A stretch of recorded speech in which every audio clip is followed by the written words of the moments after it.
जय जगन्नाथ सांग मैंने आज चलते गोटे नुआ भिडियो देखा आम क्षीर सरु केमी लहुणी बाहर करके केमी घी प्रस्तुत कर सहज उपाय देखा चलते देखा। एबे देखु मु क्षीर सर प्राय 15 दिन पाखापाखि हम रखी ताको आम गोटे ग्राइंडर जार नवा ये ग्राइंडिंग करके बाहर करवा है।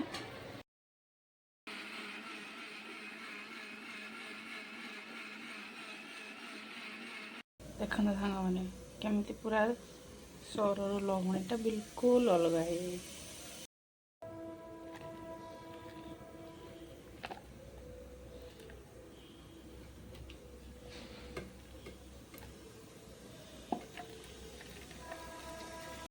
देखो सांग मैंने जो सर देखुले एवं से सहज उपाय केमी लहुणी दही बिल्कुल अलग होगला।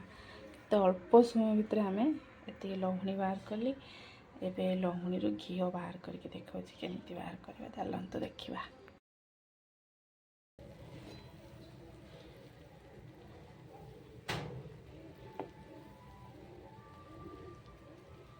तो ऑलरेडी मोर घी ये प्रस्तुत हो सारी देखो सुंदर देखा।